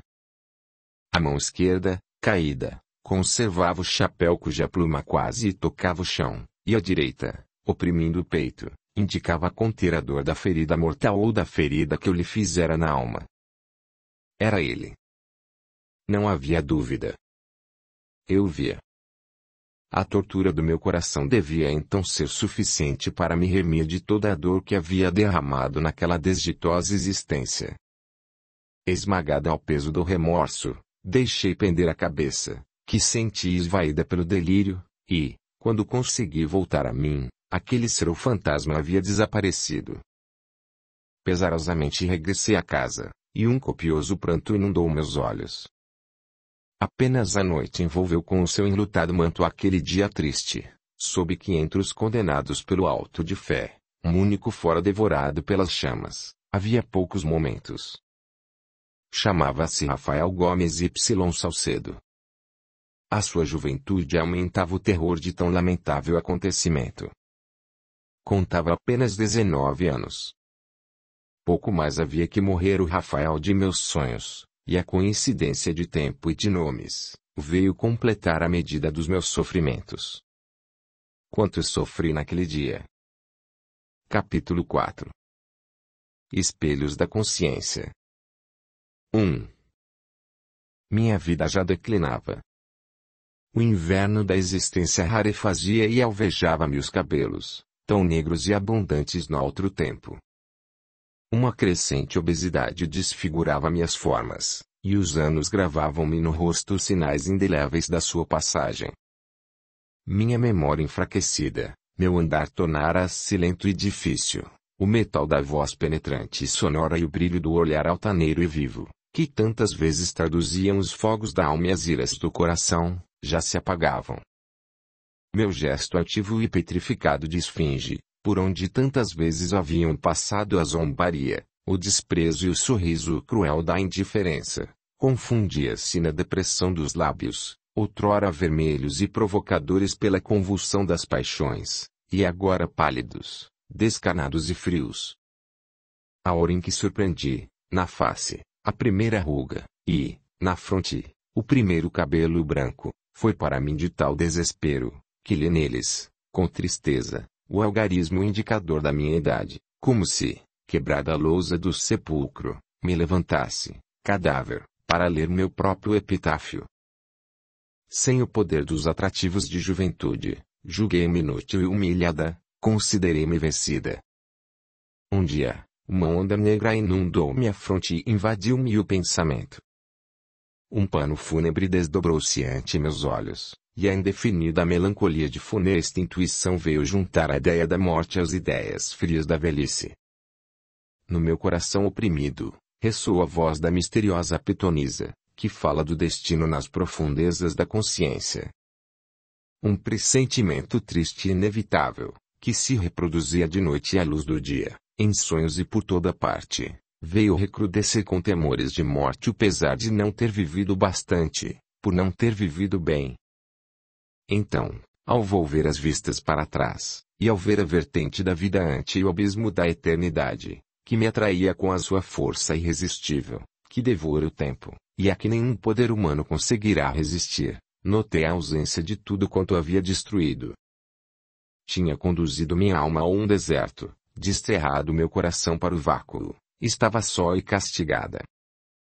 Sim, castigada. Porque chamava, e ninguém me respondia, queria chorar, e não encontrava lágrimas, nenhuma alma se penalizava das queixas da minha alma. Errando entre os primeiros gelos da vida, não encontrando neste mundo ecos que reproduzissem as pulsações do meu peito, quis voltar ao céu e buscar Deus através do murmúrio de minhas orações. Impossível. Não tinha asas para me levar até Ele. Não se encontra Deus senão através do amor de outras almas. Que deserto haverá mais árido que o da minha vida? Que espantosa soledade! Ainda hoje, como se 2 séculos não houvessem já varrido a poeira dos meus ossos, quando entro na atmosfera do mundo, e, deixando-me impregnar de sua natureza, me faço conduzir pelo raio de luz às ondulações do éter e às rajadas do vento, e desço a onda líquida que se estende de Mulhas sem niveleta até as colinas em que demora Granada, entro em relação tão estreita com a minha existência de então, que ainda me julgo diante daquele século, habitando minha casa nobre, sofrendo as mesmas privações da alma, a mesma calcinação dos sentimentos, os mesmos vazios e misérias do coração. De tal modo me ficaram impressos na memória aqueles últimos estremecimentos da vida, que ainda hoje, quando depois de se sumir o sol, passo com o primeiro reflexo da lua, sobre a corte damasquina do ocidente, ainda hoje, se renovam para mim aquelas mesmas horas de amargura, de abatimento e melancolia, ao ouvir o sinal de oração, dado por aqueles mesmos sinos, e ao envolver-me na fragrância daquelas mesmas flores. Aquele mesmo som, no ar ferido pelos mesmos metais, é o eco sonoro que reproduz, depois de tanto tempo, aquelas noites tão tristes e longas, aquele mesmo ambiente perfumado pela mesma flora, e que se levanta de torre em torre das mesmas ruínas, e de beleza em beleza dos mesmos campos, é o eco mudo que reproduz no meu pensamento livre, como se ainda aí permanecesse escravo, as mesmas dúvidas timoratas e as mesmas sombrias ideias. Quantas vezes, ao passar pelos sítios que meus passos calcaram, me parece que se reatam os laços que outrora me ligaram à terra, que se verifica a ressurreição da minha carne, que meu coração torna a pulsar, que os olhos se me entreabrem, e as mesmas lágrimas a eles acodem, arrancadas pelas mesmas penas. Encontro prazer nessa invocação periódica, durante a qual revivo meus antigos sofrimentos. Encontro prazer nessas provocações da dor, porque a lembrança daqueles pesares, que por nosso mal merecemos, encerra um encanto misterioso, semelhante ao que se tem quando se ouve, depois de muito tempo, o canto que afugentou do berço as tristezas da meninice, e despertou os primeiros entusiasmos da juventude. 2. Já a vida declinava. Pressentimentos do coração anunciavam que breve deixaria de bater. Pressentimentos. Que é o que passa pelo pensamento do homem, às vezes de plena saúde, às vezes do apogeu da juventude risonha. Que é o que passa, sem ser visto nem ouvido, mas deixando escrito fatalmente na consciência: esta vida vai se extinguindo. Quem nos estende negro véu ante os olhos, quando o espírito tem mais ânsia de luz? Quem põe no seu caminho, ao esconder do sol, como sendo a única noite que o espera, a cavidade de um sepulcro, quando o seu espírito tem mais forças que nunca para fazer a volta ao mundo com o lastro do dia, e sorrir cheio de esperanças a nova aurora? Como o conhece o homem, como se tratasse da lenta oscilação de um relógio, que todo o seu movimento está próximo do fim? Senso íntimo, foro interno, ou intuição profunda, chamem como quiserem a esse dom profético do espírito, que pressente um próximo e ulterior destino. O certo é que há almas que se avisam, ou almas que são avisadas por outras almas. Sim.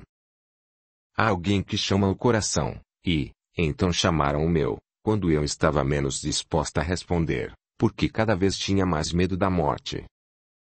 Achava-me em Córdoba, onde havia passado parte do verão de 1682, e regressei quase precipitadamente a Granada. Que impulso desconhecido, que imperioso mandato, me impelia a correr, para ir morrer na minha própria casa. 3. Depois de um cálido dia de outono, em que a tarde se apresentava tempestuosa, o céu densamente encoberto, tinha protegido a invasão das sombras da noite, antes da hora assinalada pelo sol.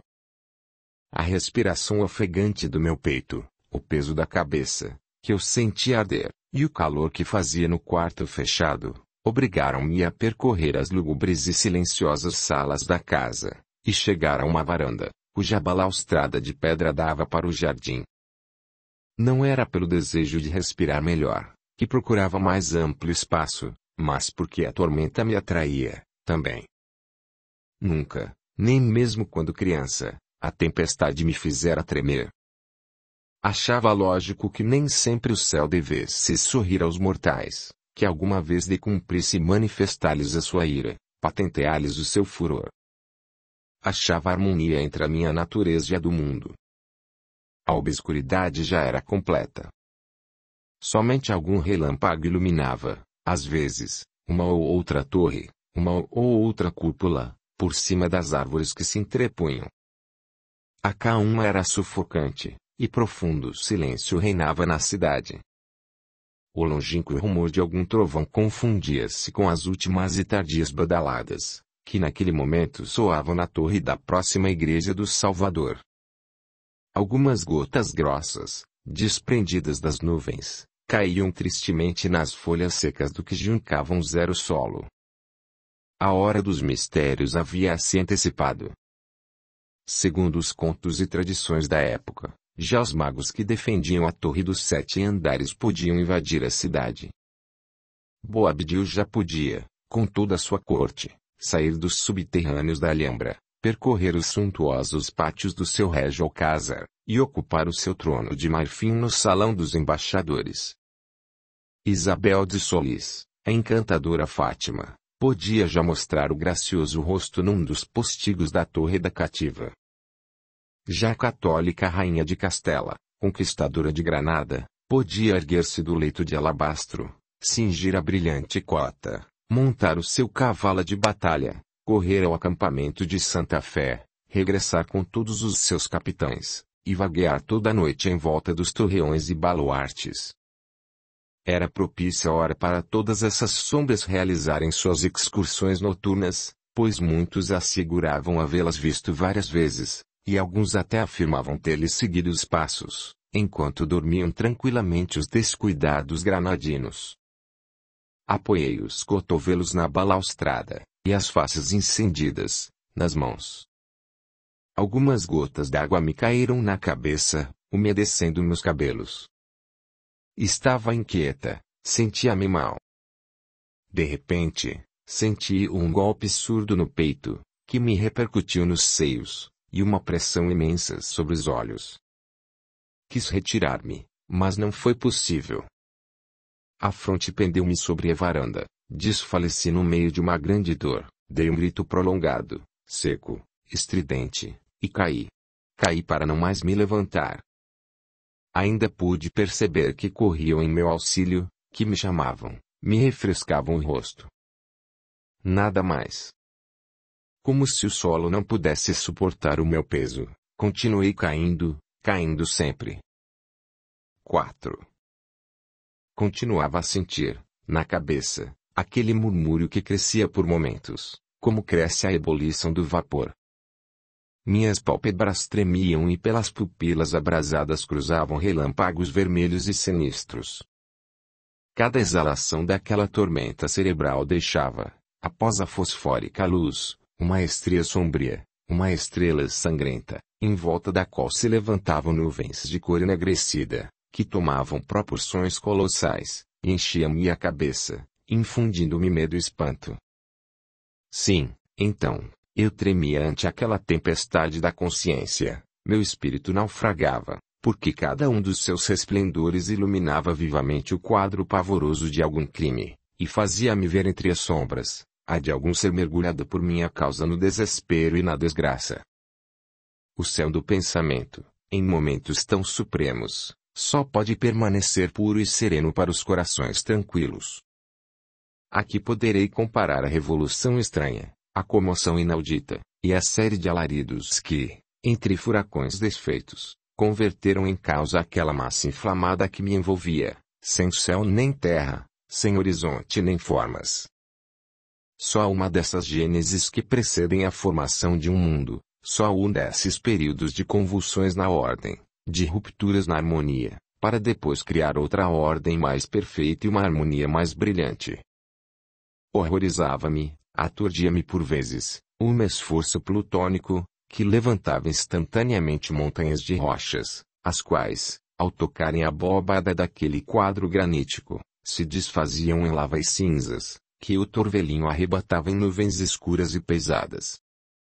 Entre a densidade daqueles vapores, via desenvolver-se rapidamente uma vegetação espessa e selvagem, que subia do fundo dos abismos, e cujos ramos, longos e espinhosos, aderiam às encostas das crateras, formando bosques impenetráveis. Entre essa escura vegetação mostrava-se, às vezes, uma organização animal, informe, escamosa, gigantesca, dotada de aparelho muscular próprio para lutar com aquela natureza feroz, cujos movimentos a faziam estremecer, e que estendia imensas asas, sacudindo aquela atmosfera infeta, e lançando ao meu rosto baforadas quentes de puro carbono. Também, aí, via pântanos de púrpura líquida, cujo âmago fervia, salpicando-me de gotas quentes, como sangue que esguichasse de uma ferida. Tudo isso era o fundo das cenas mais dramáticas da minha vida. Era uma amálgama de remorsos para ali trazidos, amontoados pelo doloroso esforço da alma que se desprende de uma existência, pela resistência de uma vida que ela, a alma, se escapa. Deixo de continuar descrevendo aquele horroroso espelho da consciência. Tudo o que então passou diante de meus olhos, trazendo-me à memória, um a um, todos os meus dias, tudo o que então sofri, precisava, para se fazer sentir, da mão de ferro que estampou a fogo, na mente do Dante Alighieri, a descrição épica de um inferno. Quanto tempo durou isso? Muito. Por fim, aquela tempestade envolveu-me de tal modo que o seu raio fundiu a minha consciência. E perdi a noção do meu ser. 5. Quantos dias fiquei nesse estado, como se com o despedaçamento da sua forma material, a identidade da minha existência se houvesse sumido no nada e desvanecido na imensidade. Como sabê-lo, sem a certeza de existir, sem dar conta do que se passava, sem conhecimento, imóvel no caos, mergulhada, como estive, no profundo letargo do não ser, e na noite eterna de um vazio incomensurável. Só sei que despertei, que, afinal, senti. Oh, Deus! Mas com que frio! Frio, que nunca o corpo humano poderá suportar. Frio na cavidade do crânio, frio na cavidade do coração, frio nas cavidades dos ossos. Despertei estendido e tudo era pedra, tudo impenetrável e duro. Não havia espaço nem luz. Que horror! Que escuridão! Que silêncio! Uma escuridão onde jamais os olhos poderiam penetrar, uma escuridão vasta, persistente, compacta. Um silêncio que se sentia gravitar, pesado, implacável, esse silêncio que impera fora do movimento dos mundos, onde um estremecimento de vida, um sibilar de vento, qualquer desses imperceptíveis rumores, que passam aqui despercebidos, seriam grandes estrondos, capazes de derruir montanhas. Não respirava. Meu peito era mármore. Nenhuma vibração se manifestava em meu corpo petrificado e rígido, como se estivesse incrustado no gelo.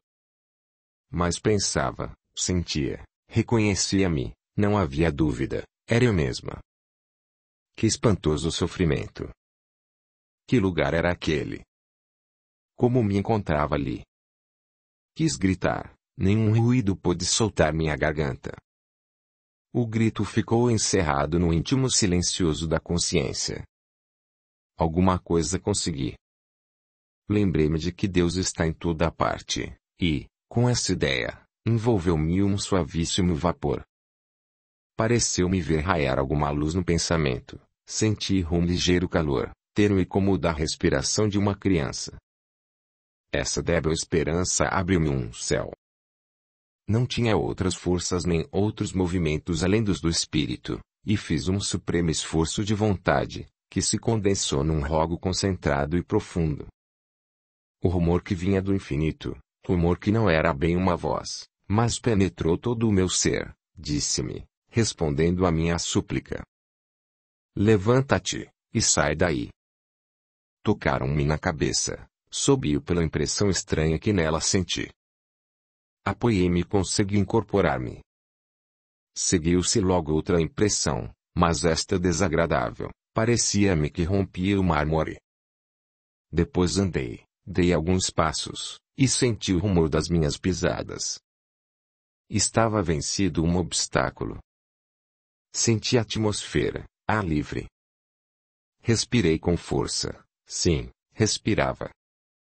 Todos os músculos do corpo adquiriram flexibilidade para os movimentos ordinários da vida. Abri os olhos, e uma formosa noite se me manifestou. Levantei-os ao céu, o brilhante fulgor de milhares de estrelas veio ferir minha retina. Conheci o lugar onde me achava, pelo qual eu havia passado tantas vezes para entrar na igreja do convento do Anjo, que estava à minha frente. Que acidente! Que sonho ou loucura me haviam trazido àquele lugar, sem o saber, e contra a vontade. 6.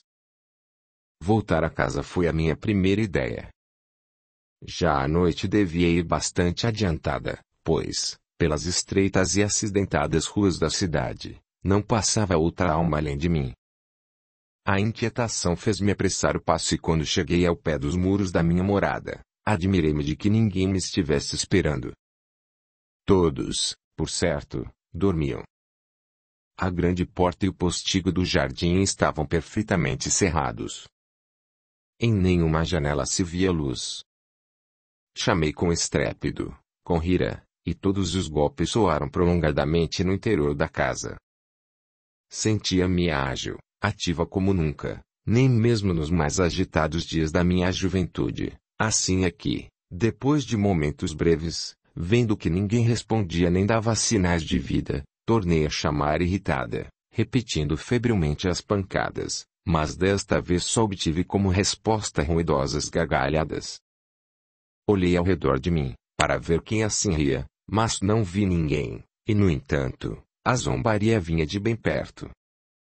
Então, uma voz zombeteira e desabrida, que me pareceu vir da janela principal, que sobrestava a porta, por cima de um grande escudo, gritou sarcasticamente. Abram. Abram depressa a fidalga. Na janela, porém, não havia pessoa alguma. Oh, de casa, disseram atrás de mim, abram depressa a porta, que sua mercê quer entrar. Derrubai as portas, voto a sã. Passagem à moça rica, replicaram de cima, sempre no meio da mais ruidosa algazarra. Recuei espantada. Busquei auxílio por toda parte, mas estava completamente só. Estrela, murmurou ao meu ouvido uma voz, tão suave que parecia um sopro. É inútil chamares, só tu ouviste os golpes que crês ter acabado de dar, ninguém te pode abrir a porta. Ninguém abrirá a porta, repliquei, quando venho bater a porta do meu lar. Não, responderam. Os vivos não vêm dos mortos mais que o cadáver, e o teu já há dias repousa em paz ao lado de outros, no convento donde acabas de sair. Esse corpo em que te sentes viver, é uma ilusão tua. Bate a porta de Deus Pai, porque é de teu Pai, no mundo, cerrou-se com os teus olhos. Julguei enlouquecer. Morta. Eu, que me estava vendo. Impossível. Se estava até com o meu vestido de finíssima flanela. Só notava a desordem nos cabelos grisalhos, que me caíam, soltos, sobre os ombros. Passei a mão pela fronte para desvanecer aquele pesadelo, e resolutamente aproximei-me, de novo, da porta, mas fui detida pelo mesmo tumulto e as mesmas risadas anteriores. Não pude mais. Fugi estupefata. Corri sem destino praças e ruas. A cólera e o medo atiravam comigo para o primeiro caminho que me aparecia. 7. Raiava o dia, e eu estava fora da cidade.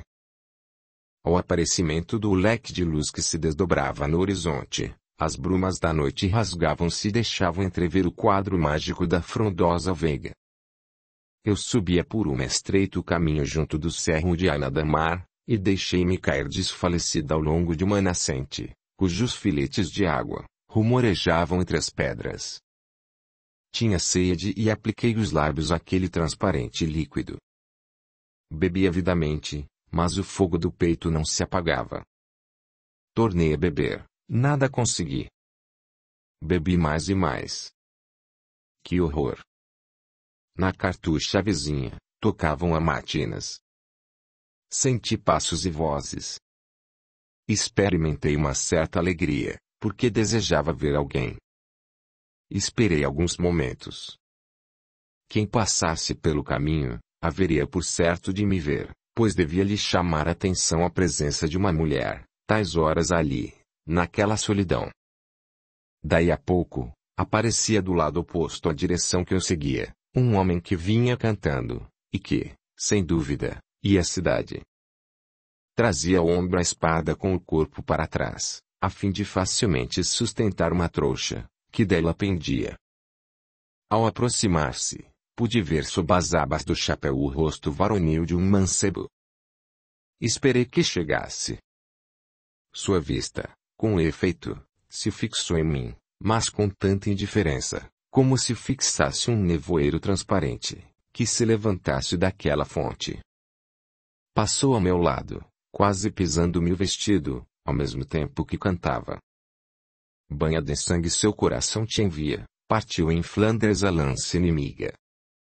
Perdida a esperança de que me visse, ergui-me precipitadamente, e quando ele ia apenas a 10 passos de distância, gritei-lhe: Moço!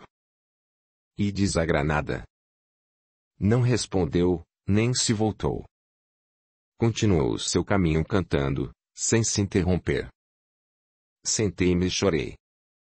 Que amargo pranto meu! Tinha sede, e o cristal de água gemia a meu lado, entre as pedras. Na cartucha vizinha tocavam matinas, e, por entre o rumor dos meus soluços, eu ouvia ainda a voz distante do caminhante cantando. Partiu em Flandres a lança inimiga. Capítulo 5. O batismo de lágrimas. 1. O espírito possui uma faculdade serena, sempre ativa, santuário que nunca se profana, quando acossado pela dor, a ele se recorre como único refúgio. Aí brilha a estrela da esperança, sinal do dedo de Deus, centelha que se não extingue.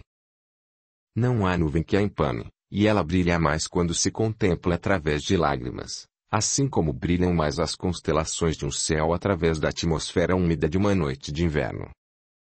Um novo sol com os seus primeiros raios não nos traz somente uma nova aurora, mas, ainda, uma esperança nova. O calor não evapora somente o rosto, mas também os pensamentos tristes, e quando se ergueu o sol daquele dia, tingindo de púrpura os cimos da Serra Nevada, refugiei-me, como todas as almas perdidas, na bela faculdade de esperar, a qual afinal todas recorrem. Depois de haver chamado, sem que alguém me respondesse, depois de haver mergulhado a cabeça na água, sem que a sede se me acalmasse, como se alguma maldição tivesse quebrado toda a relação entre a natureza, os homens e eu, depois de haver perguntado a mim próprio se era aquilo a morte, depois de me convencer de que não podia ser a vida, não deixei de, aos primeiros resplendores do dia, acariciar a única esperança que nunca falta, ainda na mais pervertida das almas. Brotou-me na mente a esperança em Deus, síntese de toda a grandeza moral, centro de toda a justiça, e senti banhado de perdão o meu espírito aflito, como acabava de sentir a luz naquele risonho horizonte, banhando de azul todos os âmbitos do céu. Se vivemos em plena criação, se fazemos parte integrante do seu todo, de tal modo que nenhum momento podemos desprender-nos e sair do seu seio, quem pode deixar de ver o porvir, triste na sombra, e risonho de esperança na luz? Quem tem, ao meio-dia, a mesma esperança que à meia-noite? Quando tão docemente meu espírito estremeceu, chorei muito mais, porque muito mais se chora com consolo, depois de se haver sofrido muito. Obedecendo ao instinto, que corresponde à atração do que é da terra para a terra, e do que é espírito para Deus, enquanto a ele elevava o pensamento, confundi minha fronte no pó que recolhe as lágrimas, enquanto no espaço mãos piedosas recebem a dor que a produz. 2. Assim permaneci por muito tempo, murmurando silenciosamente as orações, que, por hábito, sempre me acudiam aos lábios, e foram o meu único recurso nos últimos anos de vida. Prestei, por momentos, toda atenção a um sopro que passou ao meu lado, suspendendo mesmo a agitada respiração do peito. Meu nome tinha sido pronunciado, não sei se no movimento do vento, sem alguns desses ruídos da solidão e do silêncio dos campos. Claramente disseram estrela, e não sei se foi uma voz, ou uma dessas combinações harmônicas das brisas, ao mover as folhas ou rizar as águas. Ergui a cabeça, olhei para todos os lados, repetiram a palavra, levantei-me. Uma força misteriosa, imã oculto que atrai os olhos, sem que saibamos por quê, para um objeto determinado, dominou-me de tal modo, que não podia apartar a vista da líquida corrente que serpenteava junto a meus pés. Nela me fixava, por ser a única coisa que ali se movia. Ou porque dali alguma coisa solicitava a intensidade do meu olhar. Sem dúvida, era pelo último motivo, porque observei que um pequeno remanso na vertente do regato se inflava lentamente, como se o seu bojo estivesse em ebulição, lançando ao ar gotas que, ao saltar, traçavam círculos de pérolas, e, ao cair, círculos de escuma.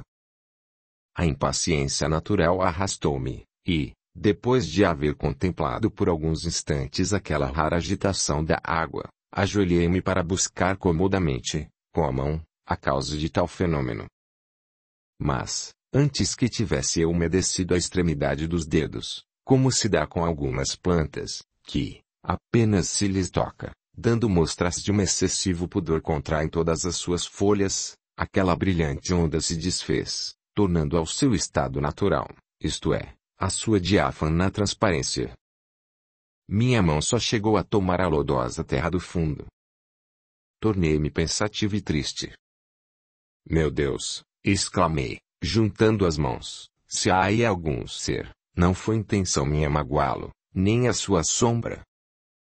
Não, mas ofendeste a tua, disse uma voz harmoniosa, doce, suave como a débil vibração das cordas do alaúde, cuja nota os ecos sustentaram por largo tempo no ar. Ofendeste a tua, porque o movimento da água, que há poucos instantes salpicava teus pés, era um movimento de vida, realizado pela tua vontade, para satisfazer esse desejo ardente que te devora, de ver alguma coisa que se mova, alguma coisa que te console no teu isolamento. Só a tua vontade atuou, bastante poderosa neste caso, só o teu desejo viu, ao insistir com teus olhos sobre este inquieto elemento, converterem sem repuxo as ondas azuladas, pois é certo que a corrente segue e seguirá sempre o seu curso, se um objeto não vier modificar o leito que os prados lhe oferecem. Essa ânsia natural das almas, que, como a tua, vagam errantes na terra, insuladas dos homens por uma desencarnação recente, quando se viu satisfeita pelo esforço que, se é capaz de mover um mundo, mais o será de mover umas tantas gotas d'água, quando se viu satisfeita, digo, vieram os funestos ressabos de tua vida interrompê-la. Tua mão profanou a vida que tuas vistas haviam criado, e quando quiseste tocá-la, só encontraste lodo. Depois de ouvir atentamente essas palavras, disse: Quem quer que sejas, anjo ou santo, que assim me falas, não me abandones pelo Deus dos céus. Não te abandonará, me respondeu, quem te vem seguindo há muito. Quantas vezes nos últimos tempos da tua existência, enquanto gemias na soledade, eu te assistia. Recolhi muitas de tuas lágrimas, e estive atenta a muitas das tuas orações. Esta alma prendeu-se a tua quanto pôde, enquanto sonhavas. Fiz também que outras, a quem fizeste mal, se aproximassem tanto, que hoje te amam. Não é verdade que te é muito grato saber, que velaram por ti aqueles que mais necessidade tinham de te perdoar, para também merecerem o seu perdão. E quem és tu? Perguntei comovida, tu que tanto me queres, e tanto por mim te interessas. Realmente temo dizer-te, porque estás ainda tão presa à vida terrena, que sei te vai penalizar o nome com que fui conhecida no mundo, apesar de nele nunca me haveres visto, nem eu ali haver sabido que vivias, não te tendo, portanto, feito ou desejado qualquer mal. Tens de suportar mais uma dor, cuja causa só em ti reside. Sou um ser a quem privaste de felicidade. Sou Marieta.